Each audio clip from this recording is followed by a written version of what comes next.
So now we are going into section number 3, where you have two questions, which is question number 6 and question number 7. So we'll start with question number 6. So you have in total 72 minutes for this particular section, which can be divided among 6 and 7. Question number 6, if you look at overall, it's always better to read the requirement first in any exam. If you look at the requirements, it says evaluate the past financial information, comment on profitability, liquidity, recognize whether they show a serious working capital issue. Based on suggested position, discuss key features and weakness of the proposed working capital investment. Then recommend most suitable type of responsibility center concept. This basically is about working capital management and divisional performance measurements. Then we can look at question number 6 in detail, because now we know what they want to get from us, the question and the requirements. Delight Foods is a leading confectionery item producer. Its operational arm includes production of various confectionery items and selling them to its local and overseas customers. DFL has a decent demand from its overseas customers, and DFL's export division of the company manages its full operation. The local sales is exclusively managed through an appointed third-party distributor, Sun Distributors. SDL is an experienced local distributor who has a strong distribution channel, logistics arrangements. SDL's only revenue source is by handling DFL's local sales. So SDL is exclusively working for DFL, right? However, since DFL has excessive demand in its export division with a high profit margin, it makes limited sales to SDL. So for Delight Foods, SDL is just one customer only, but for SDL, they only supplies DFL. DFL is now interested in expanding its local market share. It's planned to acquire ownership of SDL. So it's a forward integration that they're trying to do. There's a fully owned subsidiary of a strong group of companies. DFL analyzed past information of SDL, drafted post-acquisition position as well. So what you are seeing here now, 2020, 2019 to 2020. The key numbers are given: revenue, profit before tax, equity, retained earnings, long-term liabilities, current liability, registered creditors, bank overdrafts, then fixed assets, fixed deposits, current assets, all that. And a suggested position. So once you do the acquisition, there are certain changes that they are planning to do to the balance sheet. If you look at, see, a long-term loan, there's a 350 long-term loan, is not there in the suggested position. You see the difference, then you understand what's going on. So revenue has gone up because they want to expand. So the sales can be more. Profit is also higher. Capital retained earnings, they have kept as the same. That means they wouldn't have considered that incremental profit. Then long-term loan is not there. Trade creditors 150 to 250, creditors gone up. 150 to 250. So looking at the creditor or payable days, you can see whether our approach to payables have changed or not. Looks like it's changed. 150 to 250 is a considerable change. Bank overdraft has gone down. Looks like we have reduced the reliance on the overdraft and are planning to get more credit. It's under control now, because if you look at the company DFL acquires SDL, so SDL has to pay. So the main creditor that they have would be DFL, because they buy only from DFL. This exclusively they are working for them. Therefore, it's under their control now, the same group now when you acquire. Therefore, payable days actually can now be decided by the group. It's not like two different companies now. It's like though two different companies, it's like say it's the same group now. They have a property, plant and equipment. not change. Fixed deposit they plan to take it down 2022 suggested position. If you look at long-term loan also going down, fixed deposit going by 200,000, you can assume part of the FD we should be planning to use part of the FD to settle this loan, isn't it? Then inventories, they are planning to bring it down 220 to 140. Receivables 151. Receivables increased. I mean, inventories, maybe they are planning to manage inventories better. I mean, despite the revenue growth, inventories going down means they are a bit aggressive on their inventory management now. They are planning to reduce number of days they are keeping the stocks, which is good from a working capital management perspective. Receivable days going up, maybe not by the same proportion as sales increase, because 150 to 160 is increased by 10,000, but sales revenue change is more. You can calculate the days and see. Looks like it's not increased by the same proportion, means even for receivables they are trying to manage it in a better manner. Cash at bank has gone down.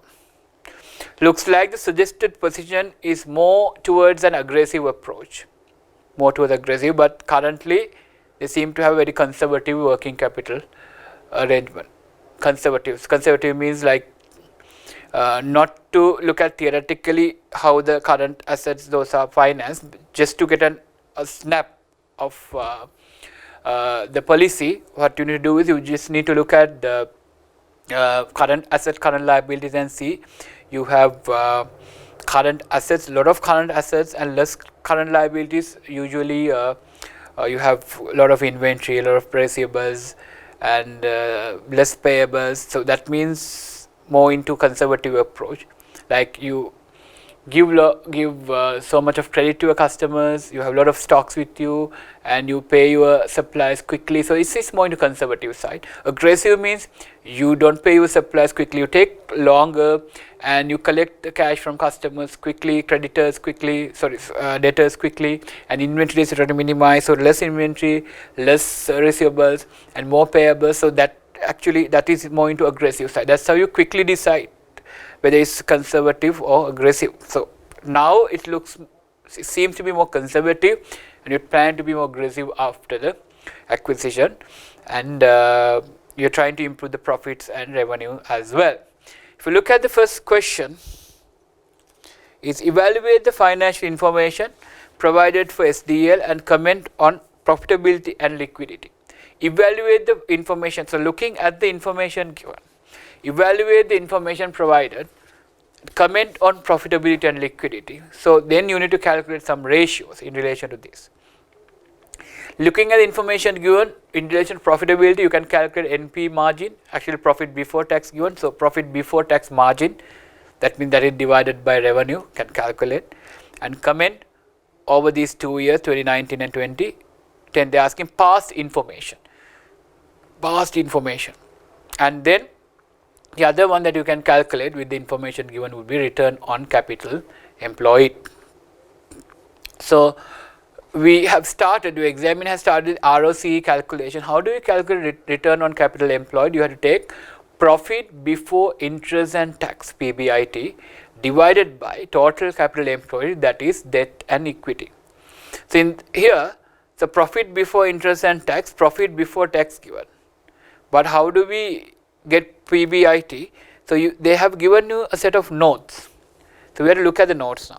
All sales are made on credit basis. Product pricing is done by adding 20% profit margin. So all sales are credit basis, pricing 20% margin. Long-term loan was obtained, note number 2, at an annual interest rate 8%. Around 80% of creditors represent payables to DFL for purchase of goods. 80% of the creditors, that is to DFL. So 80% will be under control, that's what it says. SDL's bargaining power for credit term discounts was very low, as it was not a major buyer of DFL. Therefore, initially it was very low to get the credit terms, but now they should be able to get more credit terms. So that would have been the reason why they are saying trade creditors 150 and suggested position 250,000. After the acquisition, their bargaining power can be more. Then SDL's property, plant and equipment includes few non-operating assets of 50,000, and these assets will have no other use for DFL. Non-operating assets, remember there are some non-operating assets 50,000. So 50,000, if you look at the assets, what's happening to assets after the acquisition? They are given fixed assets 700,000 and 700,000. Assets wise, there's not much of a change. So non-operating assets, there are 50,000. So you can actually sell it if you require. SDL has high inventory receiving lead time due to the reason always maintain the inventory level that is sufficient to cover few months demand. Okay. Inventory receiving lead time is high since now you are part of the group that can go down. Therefore, you don't need to maintain as much as inventory as you used to post acquisition. Then SDL had a high bargaining power with customers due to the influence of its former parent company. However, SDL may not possess equal bargaining power. Under DFL, your bargaining power can go. Earlier, they were part of a different group. Now, after the acquisition, bargaining power can go down. Therefore, receivables side, you might not be able to control that much as you think. So, receivables, you will still have to give better credit terms. SDL required rate of return 20%. Why they have given that? So, whatever the return like ROCE should be, return on capital employed should be more than 20%. If you look at the numbers now, loan they are saying at 8%. To calculate profit before interest and tax, your profit given is 200,000 profit before tax. Then to get profit before interest and tax, you have to add back the interest. Your loan amount is 350,000. That into 8% is approximately the interest amount. That's why you add 350,000 into 8%. You get 228,000 as your profit before interest and tax. That should be divided by the capital invested with debt plus equity. The debt amount is 350, equity is 600,000 plus 400,000, which is 1 million. So basically, you have to divide that by 1.35 million. There you get return on capital employed for 2020 as 16.9%, which is below required rate of return. So it's not generating returns your shareholders want. Or combinedly your capital holders require, which is lenders and shareholders. 2019, if you do the same calculation, 180,000 is the profit. You have to add the interest. Loan amount is 300,000 for that particular year into 8%. 204,000 is the profit before interest and tax. Equity is 600 plus 250, 850,000, and long-term loan is 300,000. Long-term loan is 300,000. Therefore, the return comes to 17.7%. 17.7% for 2019. So 2019 to 2020, the performance has gone down further. So therefore, profitability wise, they are declining. That's what you can say. And it's not meeting required 20% also. It's not giving adequate returns. Then profit before tax ratio, if you calculate, this, which is a very straightforward calculation, 200,000 divided by 2.5 million, 8%. Last year 2019, 180,000 over 2 million, which is 9% divided by the revenue. So that also has gone down by 1 percentage point. That is about profitability. Since they are asking about liquidity as well, so what are the ratios that indicate liquidity? That is starting with current ratio, quick ratio, and then you can go to receivable days and inventory days about liquidity. So current ratio, current assets over current liabilities. So it indicates whether we have current assets to repay if all current liabilities are due. So if you look at current ratios, it had been 2.2 times 2019 and it's gone down to 2 times in 2020. So it's over 1, but it's not the best. I mean, still I feel we are at risk only 2 times, right? Quick ratio is where you remove inventory from current assets because inventory is less liquid compared to other current assets. Therefore, you remove that and you get much more better picture of the liquidity. When you do that for 2019, it becomes 1.2 times and 2020 it's 1.12 times. So it's not the best. It's over 1.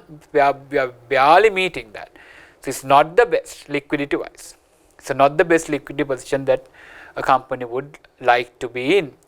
And receivable days, how do you calculate? On average, how many days it takes to collect my money from the receivables, my customers. That is your receivable balance divided by credit sales into 365. So you can assume this all sales as credit, and 150,000 is receivable days for 2020 divided by 2.5 million into 365. That gives you 22 days. 2019, it has been 33 days. If you calculate something similar, the 33 to 22 days, it has gone down, which is good. That means you are collecting faster now. Collecting fast now, that's a good sign. So receivable days wise is positive, but current ratio, quick ratio wise is deteriorated. Profitability wise gone down, but receivable days wise, it's quite good.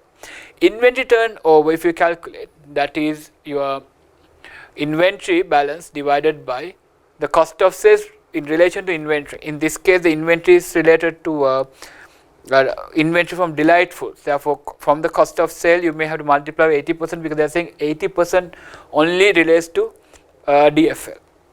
Multiplied by 80% into 365 is 40 days. And if the respective calculation for 2019 is 57. So inventory days wise also you have gone down.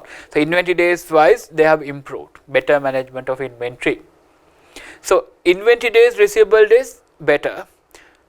Liquidity wise, current ratio, quick ratio, those two ratios deteriorated. So liquidity wise you have pros and cons, but profitability wise they have gone down. So based on that you have to make those comments. So we can see the commentary now. Considering profitability ratios, ROC, there's a drop, there's a comment similar to what I just told. Then profit margin wise gone down. Liquidity, if I explain what liquidity is, current ratio, quick ratio, so over 1.2 times and 2.2 times, so it's actually deteriorated, right? In the same way, acid test ratio, that is quick ratio, that also has gone down. So we are saying the non-optimum ratios indicate inefficient liquidity management, inefficient. Then account receivable days is positive impact on liquidity from that. You are quickly collecting the debts. Inventory turnover improved, inventory days. Then overall comment would be SDL shows decrease in profitability and the present performance is not up to the investor expectation, because compared to that 20% we are not meeting that. Further, the liquidity of the company is significantly high. SDL should develop strategies to have proper trade-off between profitability and liquidity. If you look at when the relationship between profitability and liquidity is such that when the liquidity is going up, profitability can go down because more cash can be tied up in the working capital. So in this case, certain ones seem to be good performance, but certain ones not so good, right? Therefore, you should try to trade off. Maybe when you increase the liquidity, profitability can go down. When you reduce the liquidity, profitability can go up. So try to balance it out. That's what it says. If you go to the next question, recognize whether SDL shows serious working capital issue and discuss how to overcome that issue. How do you find that? Whether we have a working capital issue or not. To identify that, you need to look at current assets and current liabilities. And you can see how we have financed them. If you look at how much capital that we have and what is the capital that we really want, or have we overcapitalized or not. So you can look at that. So if you look at the ROC, return on capital employed, that is 20 required ROC 20%, and profit before interest and tax we calculated earlier was 228,000. How did I get that? So 200,000. So profit before interest and tax, how did I calculate? 200,000 is the profit given, plus 350,000 the loan into 8%. There you get 228,000. So based on required return, which is 20%. So required capital is how much? Required capital is this divided by, based on the ROCE formula, when you take 228 divided by 20%, 228,000 divided by 20%, you are getting 1.14 million. So you compare this against the capital that we have, capital that we already have for 2020, that is debt plus equity.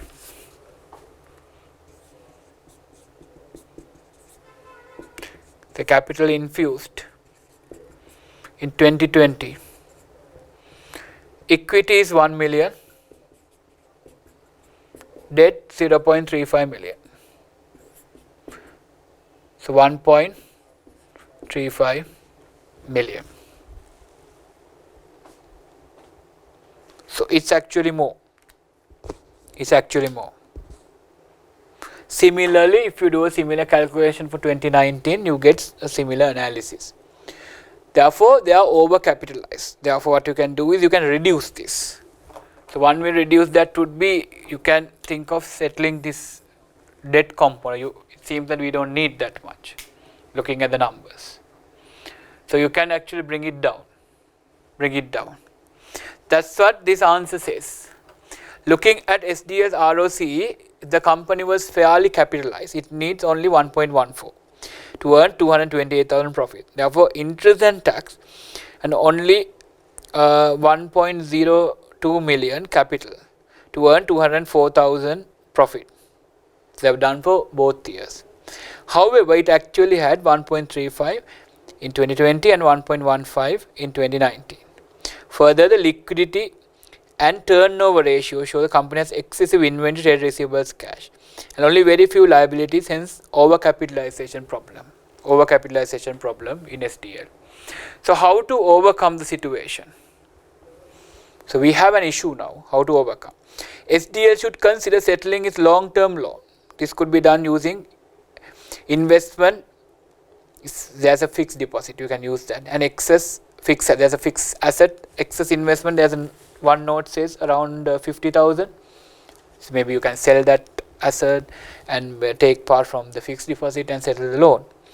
The SDL should reduce its investment in inventory. For this, it may have to discussions with main suppliers to get items low lead times. That can be done, I guess, because they are exclusively working for DFL. So with that, with the amalgamation, they should be able to manage it properly. Negotiate better with suppliers to get extended credit days for payments. We should be able to do that as well. The cash in hand balance should be re-evaluated to establish a better cash position. To establish a better cash position, the cash in hand balance should be re-evaluated, whether this is sufficient or not. So if you look at it, seems that they have overcapitalized. You really need to see how to get rid of this position. So partly from working capital management, partly from the long-term finance management. So we have given 4 suggestions here. And the next part. So based on the suggested position, discuss key features and weakness of the proposed working capital investment and financing policies. How do we do that?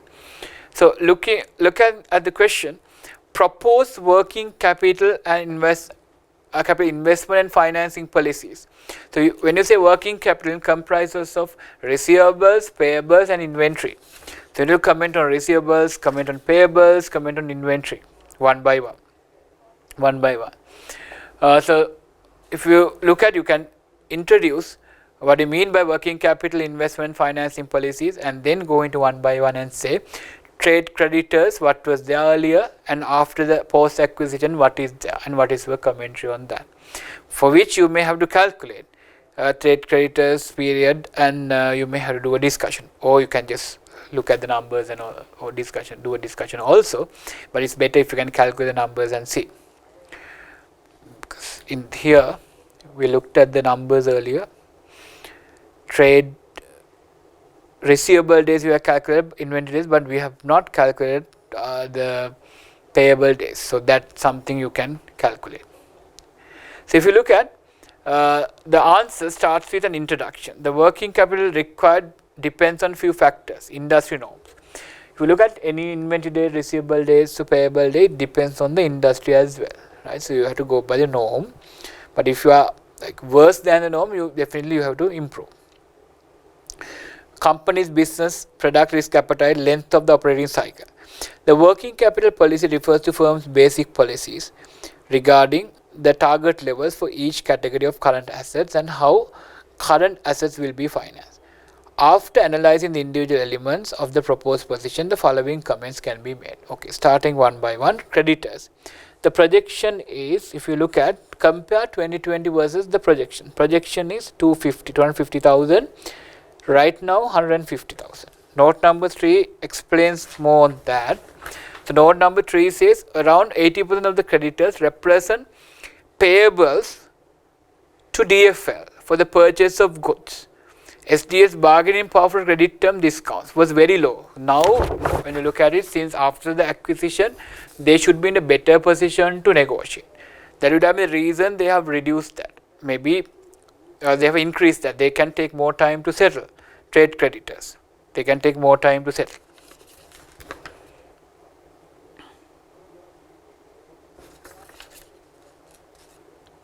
Then, trade creditors prediction 250,000. Creditors consist of an average of 80% payable. However, after the acquisition, SDL comes under umbrella of DFL as a subsidiary. SDL can be requested to be flexible. Generally, companies allow longer settlement period for intercompany sales. Hence, increase in the trade creditors amount would be practical. So, we comment on the new approach, with aggressive approach of payables. It can be done, it's feasible because you are part of the group. That's what the comment says. To add on to that answer, if you can calculate payable days and mention that, it can be a bit more clear. If you want, we can do that calculation and show you.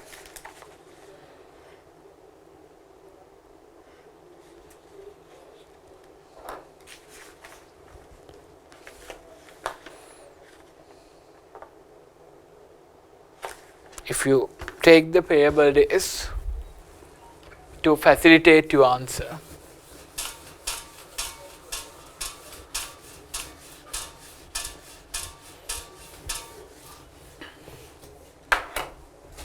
you can calculate payable days.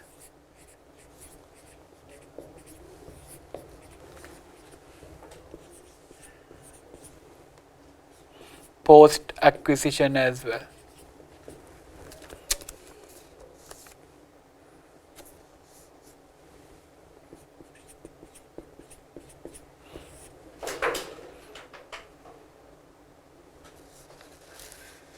The cost of sale is not given.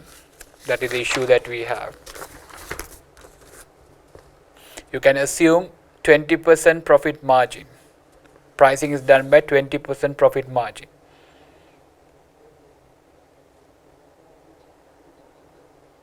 So cost of sale should be roughly 80% of this.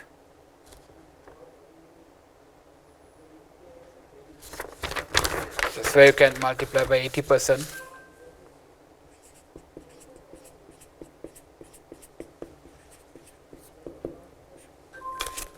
Into 365.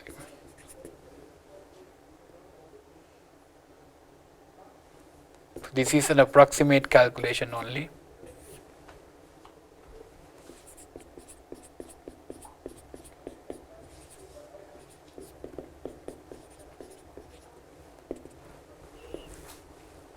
So you can get an approximate figure.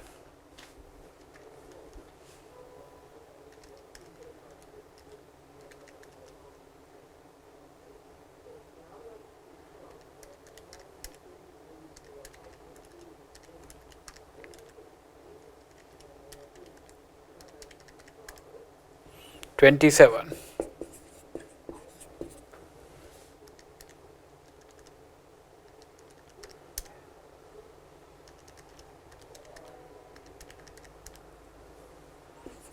Almost the same.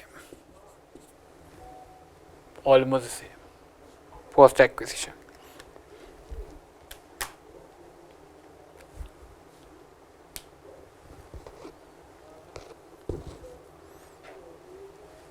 This has to be 3 million. Then it should change. It has to be improved. That's why.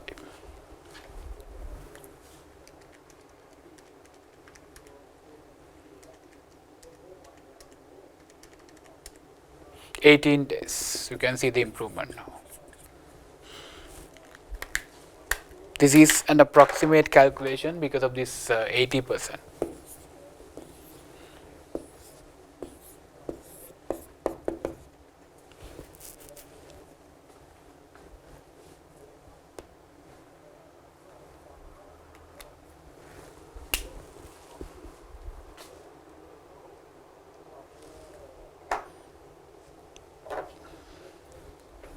This is 240, sorry. Sorry, 250.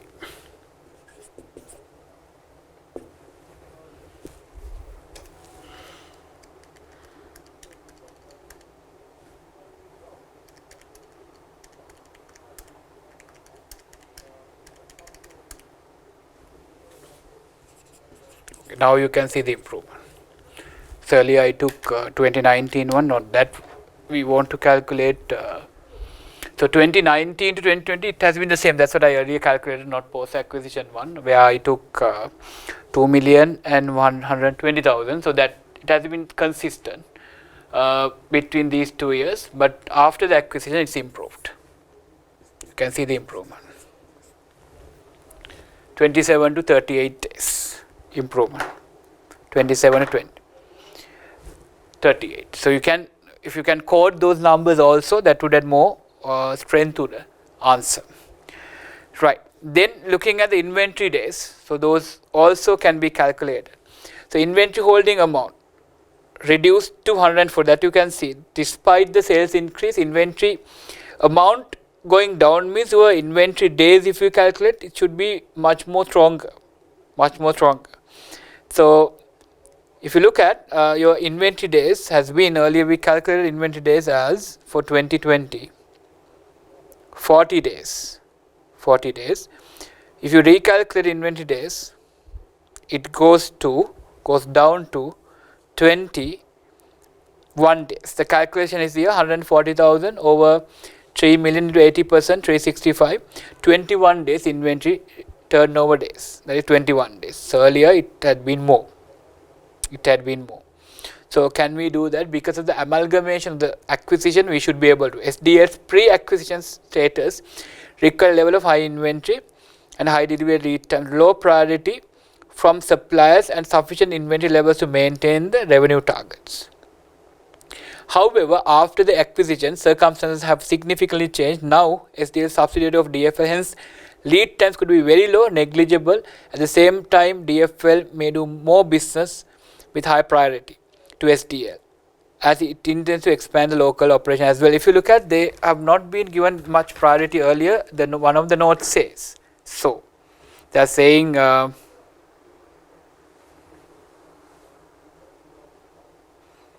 number 5, SDL has a high inventory receiving lead time. Due to this reason, it always maintain an inventory level that is sufficient to cover few months demand. So they have not been given priority, that's the reason. But now you are part of the group, no priority will be given, therefore inventory handling can be quicker, therefore 21 days will not be impractical. Then you can comment on the receivable days as well. So receivable days was calculated earlier as 22 days. It was 22 days earlier, 22 days. 22 days. If you recalculate that under suggested position, it's going down to 19 days. 19 days. So it's favorable, which is a better situation. Then it can be earlier you had a parent company's influence. However, DFL should reassess this policy because now you are not part of that group. Can we really achieve 19 days is problematic. They are saying now you are not part of that particular group. You are in a different industry. You are now in confection industry. Earlier you are part of a different group. You could achieve that. But now achieving 19 days can be a bit challenging. bit challenging. You might not get that support from the DFL because they are not part of that large group. So that is bit problematic. Then overall comment would be, it appears DFL is planning to follow aggressive working capital policies for SDL. SDL policy aims to speed up debtor collections, cut inventory holding and delay payments to suppliers. So what we are trying to do is we are trying to move into aggressive approach. We are trying to collect cash faster and we are trying to reduce inventory and we are trying to get extended credit terms. So now we are moving into an aggressive working capital management policy. That's what this question part C is about. And part C, they are further to that, they are asking the working capital policies. There's another part in part C.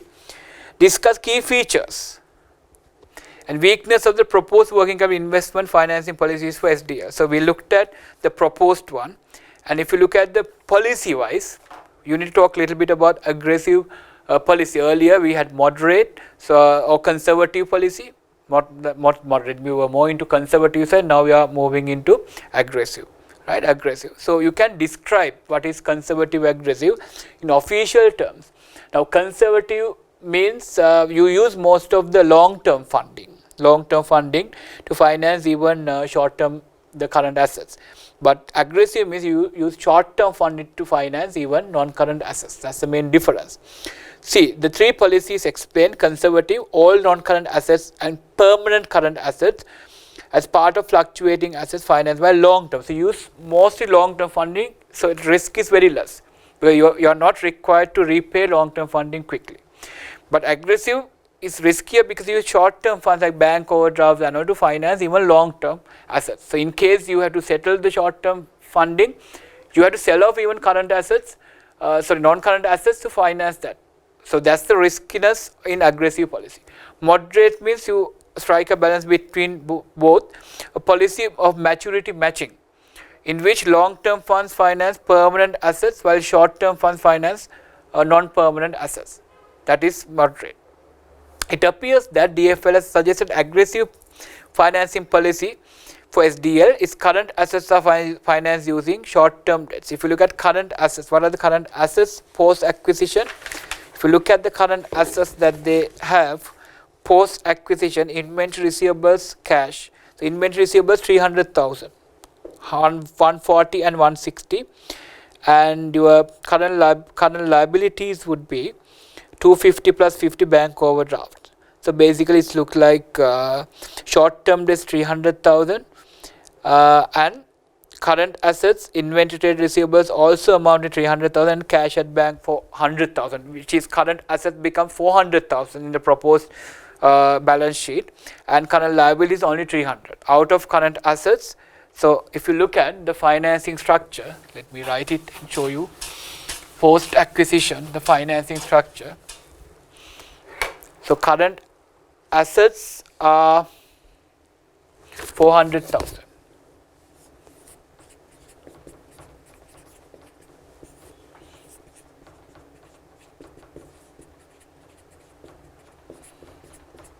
How you have finance?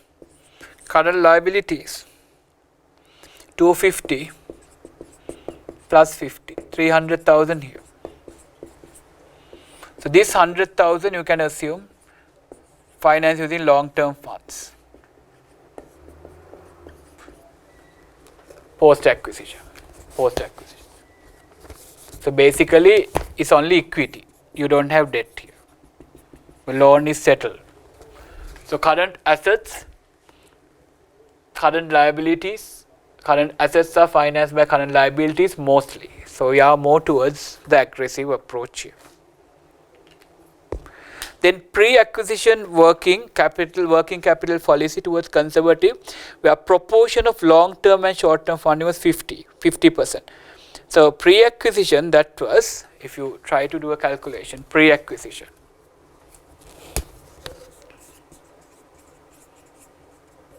So current assets,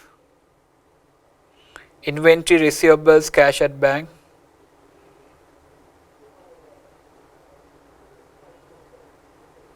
$500,000 current liabilities 250. So if you look at how you finance this current assets, partly using current liabilities, this 250 through debt plus equity. Partly. This is more conservative, you use more long-term finance. But now less long-term funding. Now less long-term fund. That's the relationship here. This is reduced. Long-term funding is less now. Therefore, it's more risky in the new working capital policy. So last para says, in achieving aggressive working capital financing after the acquisition, SDL settled long-term loan by liquidating FDs and current assets. Long-term loan incurred 8%. However, analysis showed ROC was 16.9. So when you settle the loan, it would have earned a higher net profit. Hence, it seems to be conservative finance policy is better than suggested aggressive policy. Hence, if SDL maintained long-term loan without settling, it would have earned higher net profit for the suggested period. Hence, it seems that conservative policy is better than suggested aggressive policy. That means with the existing deposits and the assets that we have, if we settle the loan, our profits would have gone up than what you have tried to do now, which is shifting to aggressive policy. Therefore, having the conservative policy and settling the loan would give you a better picture than what you have done right now. In this case, you have settled the loan that we know, but how you have settled the loan is actually by increasing the current liabilities. That's what you have done. So what we are saying is it's not the best, right? To improve the profitability, you would have done something else, which is what? Settling the loan with selling the asset that you are not using and utilizing the deposit. So that is the commentary. The last part of the question is asking, senior sales manager of SDL was promoted to the position of general manager after the acquisition. He has been working at SDL for more than 15 years, has a very good knowledge of the company's overall operations, including financial management, sales, admin and business relationship management. Recommend the most suitable type of responsibility center concept. Usually for a divisional manager, we would recommend investment center concept, where he is responsible for profits, revenues, profits, cost, revenues and investment, and to measure that KPI would be return on capital employed or residual income.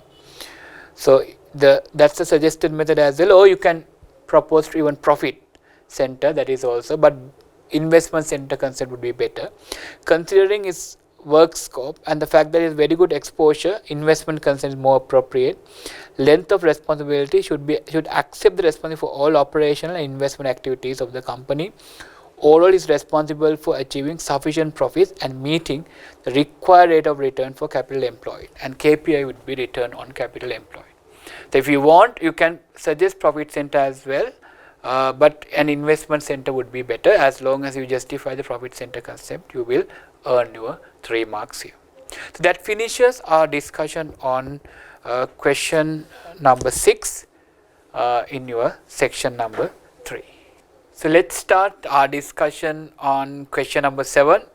When you look at the question, we can understand it's from multi-product break-even analysis. So let's try to do the question. Agmo Private Limited is a manufacturing and trading company. It produces a variety of products. 3 products given. Selling prices, then material, variable cost given material, labor overheads, fixed overheads per unit. They are given product specific and general, and then advertising cost per unit fixed overhead. 3 types of fixed costs. Fixed cost given 2 types of fixed cost, but advertising also given cost per unit basis. Cost per unit is estimated. The general fixed overhead are absorbed based on labor cost. Monthly volumes given 10,000, 30,000, 20,000. Advertising is a common fixed cost for all 3 products, absorbed based on sales So you have two general fixed overheads. Management assumes current sales mix would continue to future. You are the management accountant. Assess the following related to supplies. Break even says units and value. Break even says units and value. So how do we do that? In multi-product context, we look at a mix actually. So you need to identify the mix. What is the standard mix here? See, in this case 10,000 to 30,000 to 20,000. 1 to 3 to 2 would be the mix. So instead of units you have the mixes here. So instead of contribution per unit you have contribution per mix. Contribution per mix. So if you are to relate single product to multi-product, in a single product environment, how do you calculate break-even units? Fixed cost divided by contribution per unit. In this case, instead of units, you have mixes. Therefore, you take the fixed cost and divide by number of contribution per mix. You get number of mixes that you need to break even. From that, you can derive the units and value. So let's start doing that. So before doing anything, we'll work on the mix contribution per mix. So PP, QQ and RR. Let's calculate the contribution. Your selling prices 500, 300 and 450. From that we'll deduct the variable cost. Material, labor and overheads variable. So 270, 50, 60. So 165, 30 and 40. So 250, 40 and 50. So that gives you contributions. So you can get the contributions 120, 65 and 110. Those are contributions. So looking at the mix, that is 1 to 3 to 2, 1,000 or 10,000, 3,000 and 20,000. You can calculate contribution per mix. It's like 1 of PP, 3 of QQ and 2 of RR put together and you are selling as packs sort of. How many packs? Contribution per pack.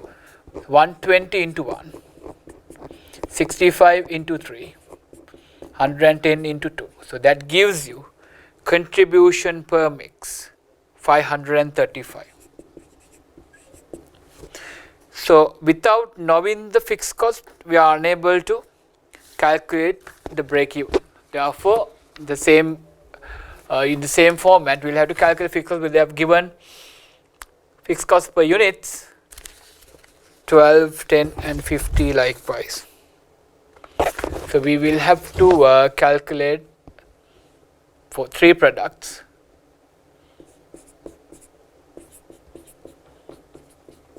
Fixed cost per unit. First one 12, 10 plus 50, 5, 6 plus 30, 10, 8 plus 45. So if you get the fixed cost, per unit fixed cost, 72, 41 and 63.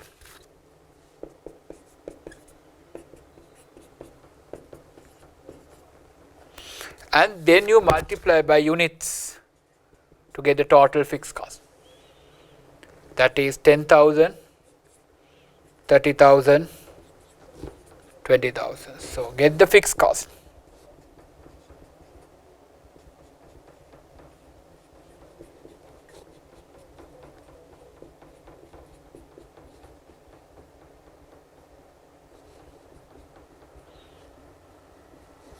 So your fixed cost comes to 3.21 million, 3210.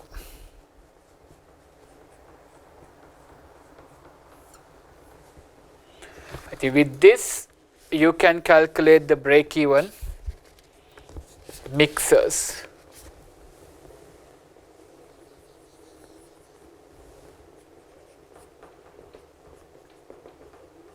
That is fixed cost over contribution per mix.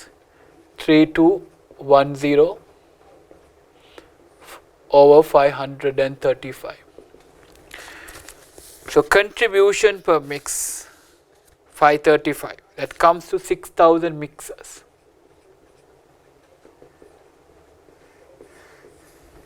6,000 mixers.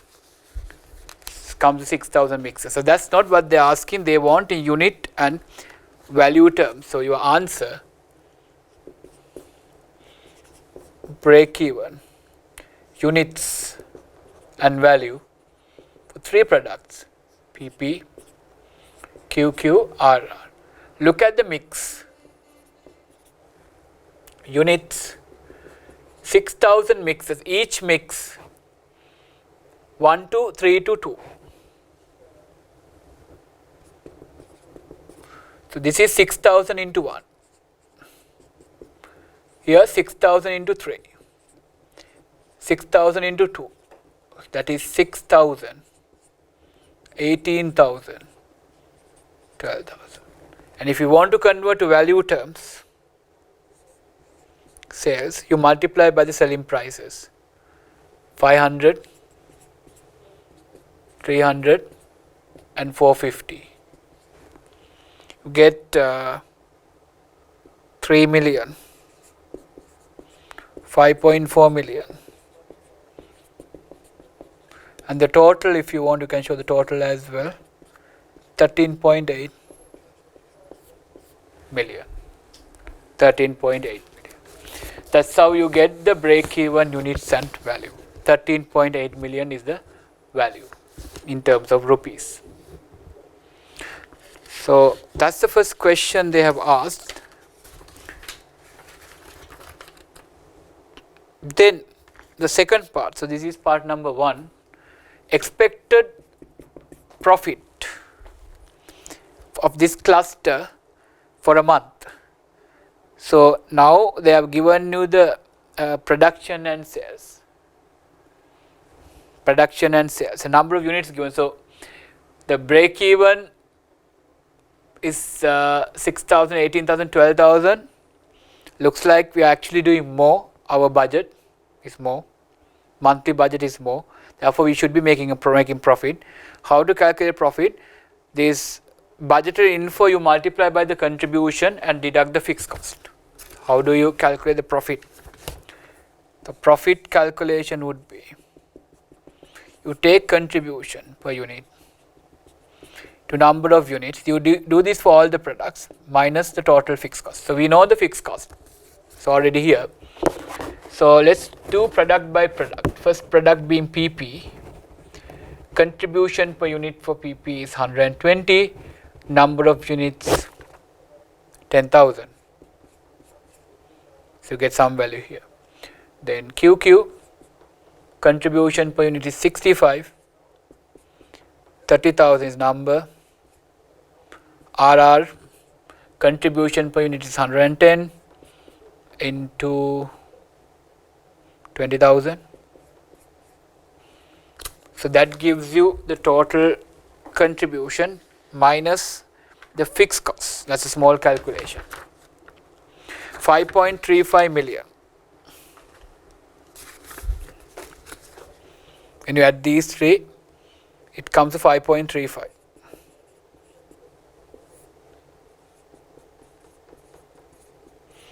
Deduct the fixed cost we calculated earlier, 3210. We already calculated that. You can reuse the number. That gives you monthly profit, 2.14 million. 2.14 million. So that's a basic calculation, 2.14 million. That is part number 1 and 2, 2.14 million. And the next one,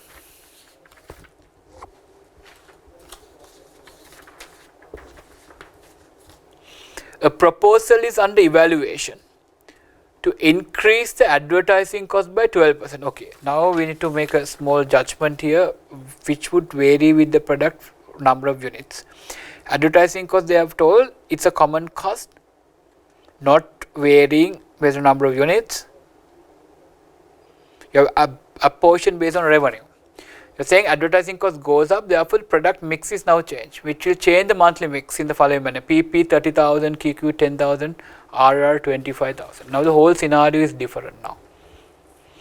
The finance manager already has given his concurrent procedure proposal, assess the revised break-even sales, and validate with necessary computation finance manager's action for the proposal. That means you will have to calculate and see whether it's profitable or not. Profitable or not. I mean, the current profit is 2.14. With that, how much profit that we are making? If the profit is increased, yes, you can recommend the proposal. So how should we do that?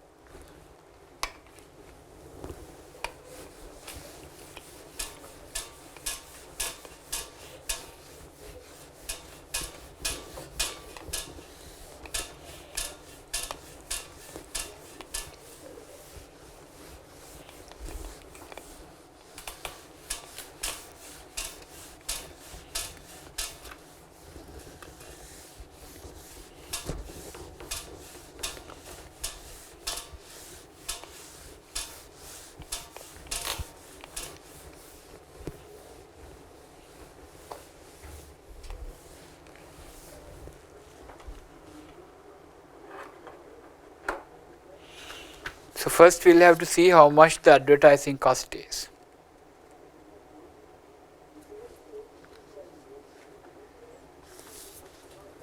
Is increased by 12%.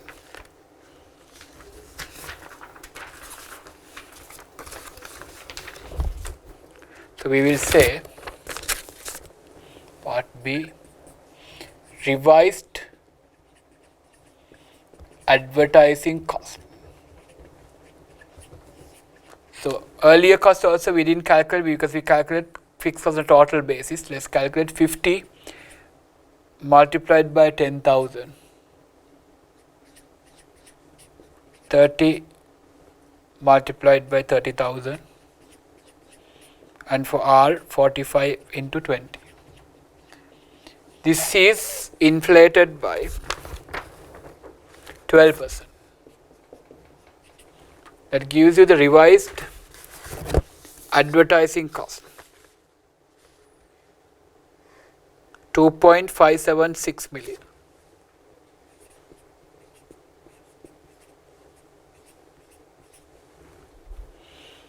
So we'll have to calculate the fixed cost as well. Other fixed cost.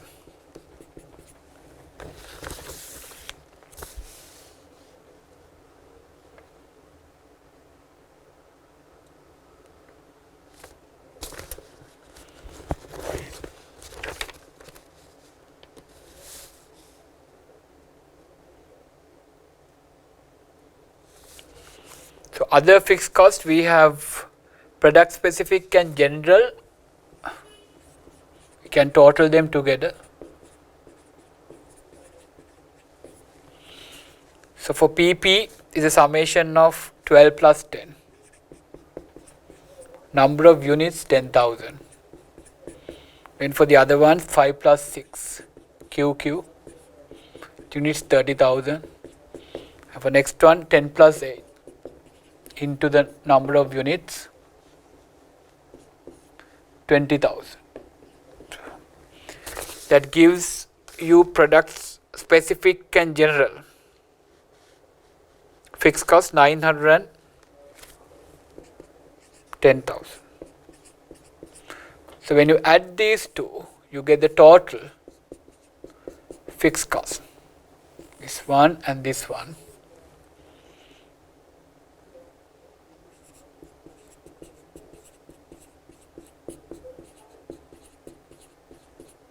Three, 4, 8, 6. 3, 4, 8, 6.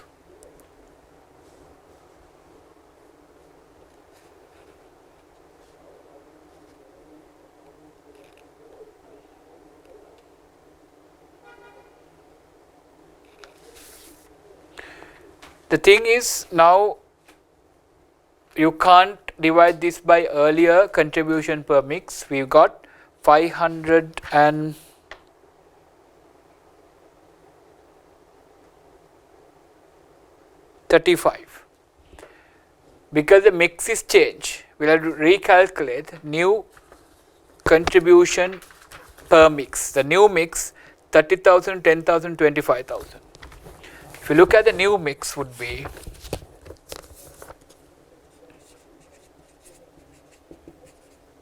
PP QQ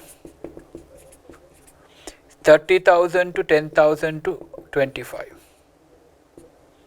If you simplify this, you can divide by 5. 6 to 2 to 5.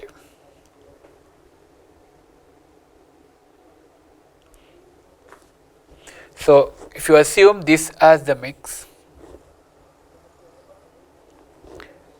contribution per mix, because there is no change in the contributions, no change in the variable cost, no change in the contribution per units.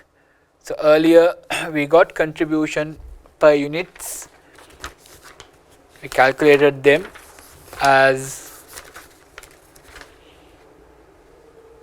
120, 65 and 110. So, 120 into 6.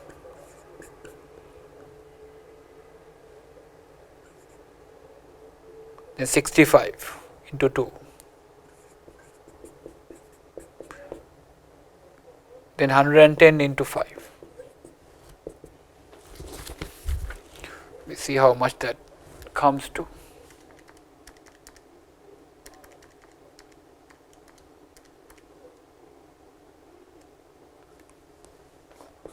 1004. So, therefore, now you can calculate break-even mixers. Fixed cost 910, 1000 over 1400.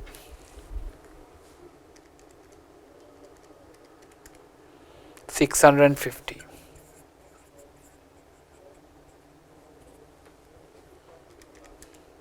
With that, we should be able to calculate the revised break-even number of units.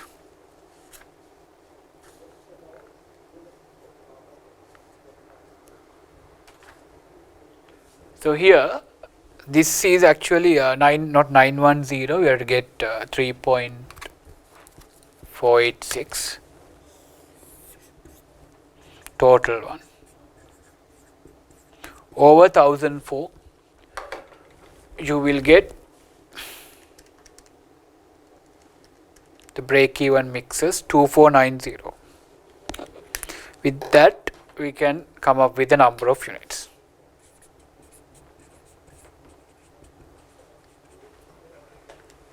Mix is 6 to 2 to 5. 6 to 2 to 5. So, now we will have to apportion, get it, part 1 of section B here. So, we have break even, units and value. In your examiner answer, the mix is taken in a slightly different way to this. Right. So, number of units, it's 2490. How we define the mix is the different one, slightly different. 2490 into 6, then 2 and then 5.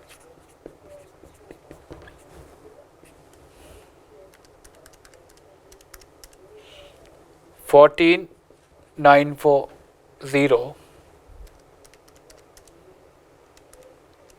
$4,980 $12,450. So, if you want to convert to value basis, they have asked that as well. You have to multiply by selling prices. So, prices are 500, 300 and 450.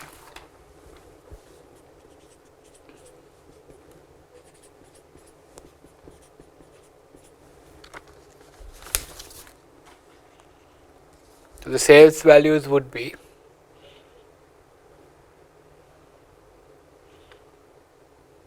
7470, I'll write in 1000, that's easier. 1494 5603 adding to 14567. So the value would be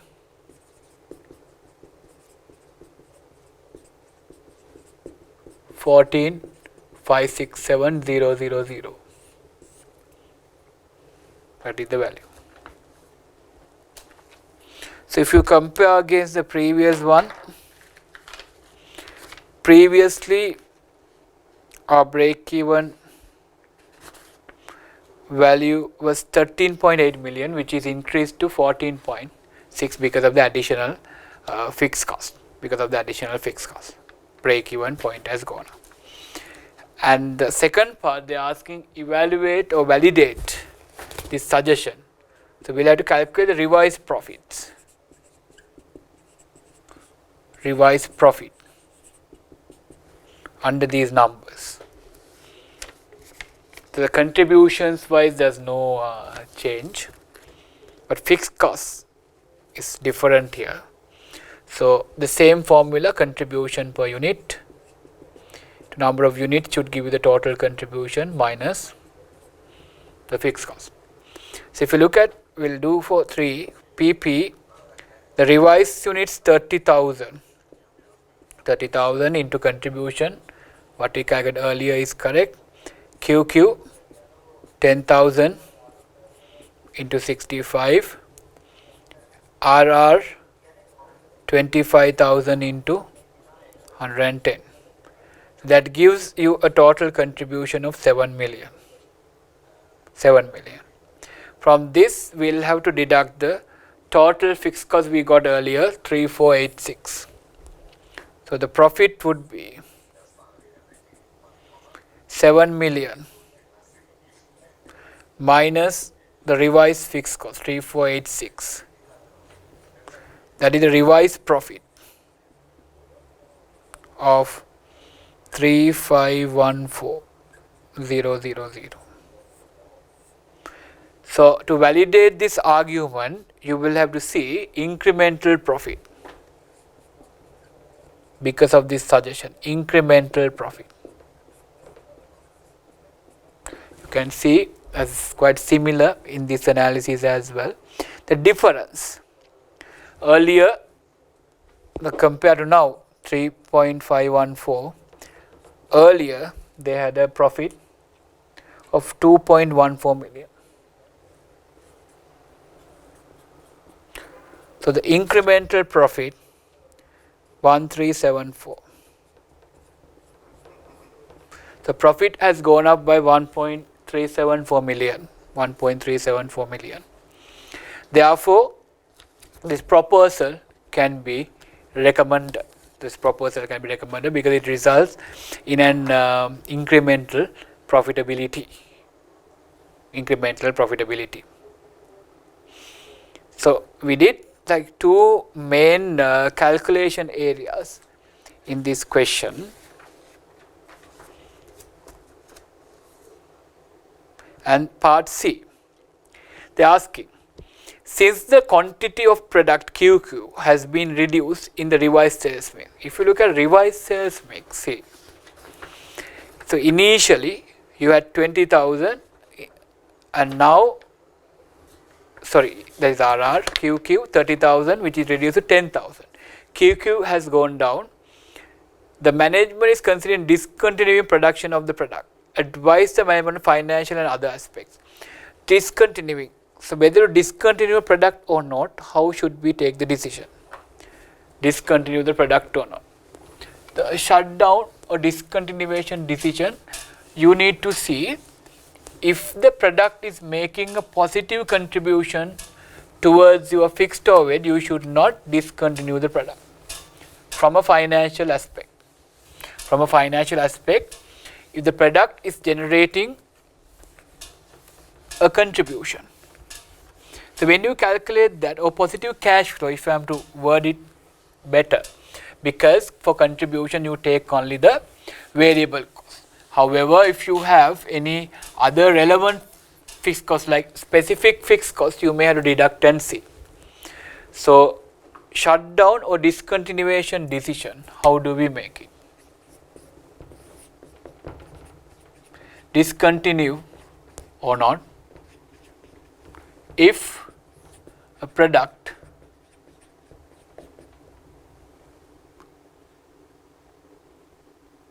makes a positive cash flow, then should not be discontinued. Or you can say generates, rather than say making, generates a positive cash flow, should not be discontinued. For that, you will have to see the incremental cost. The sales quantity is 10,000 in the revised mix. 10,000 for QQ.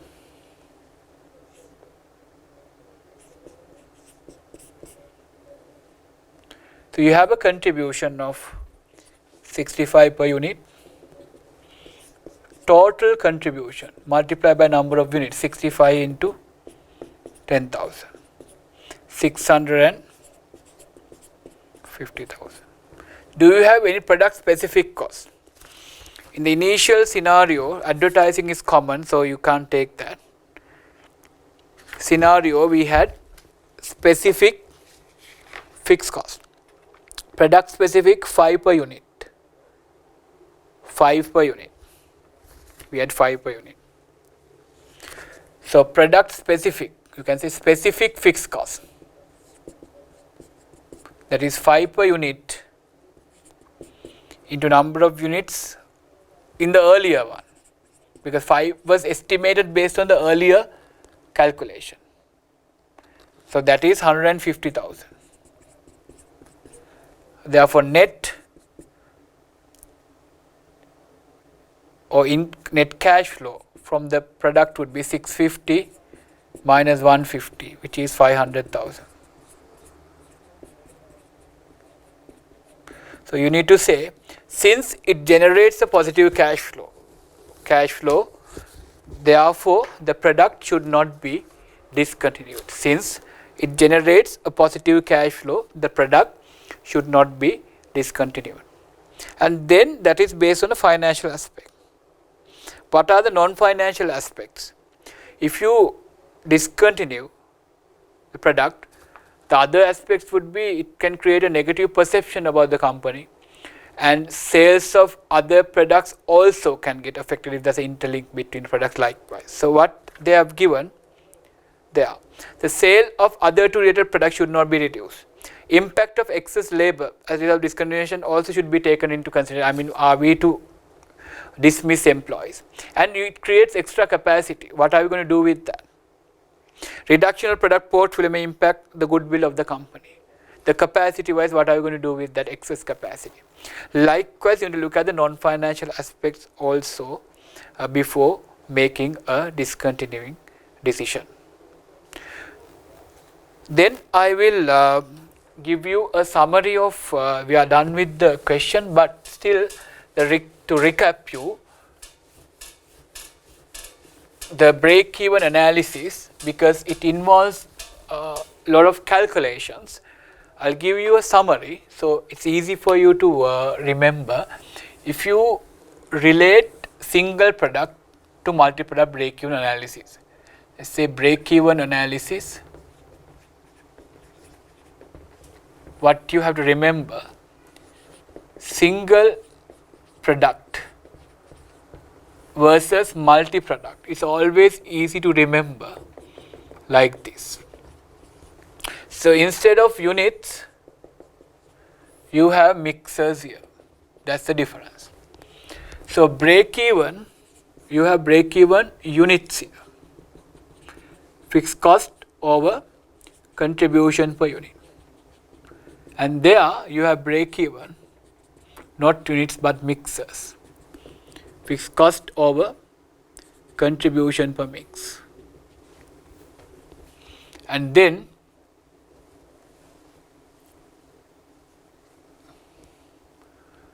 you can calculate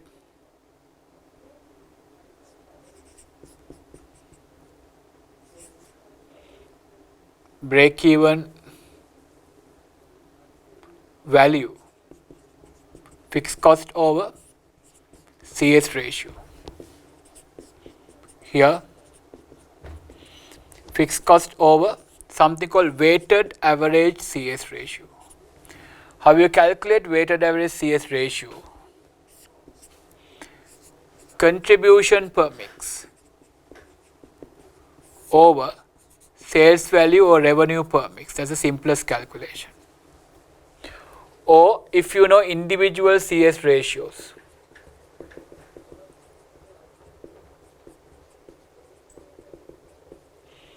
those CS ratios into revenue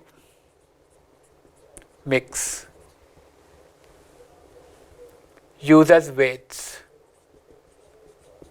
to calculate weighted average. As an example, let's say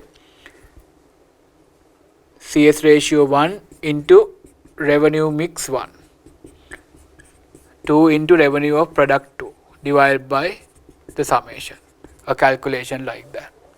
So basically you use weights as revenue in the mix and calculate a weighted average. You can calculate weighted average CS ratio.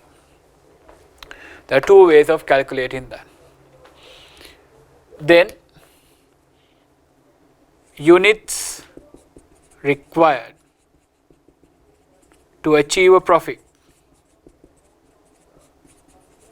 target, that is fixed cost over the profit that you need divided by contribution per unit. So it's quite similar here.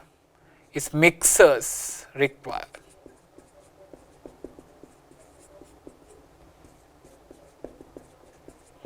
Is equivalent fixed cost plus profit divided by contribution per mix. If you want to create this, to convert this to value terms, you have to divide by CS ratio here weighted average CS ratio. And others like MOS are similar. If you want margin of safety, that's the difference between budgeted sales value, break-even sales value divided by budgeted sales. So it's the same here, value terms, margin of safety.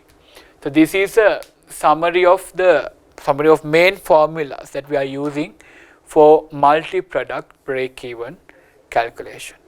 So that finishes our discussion on the past paper for July session with a summary of the main theories.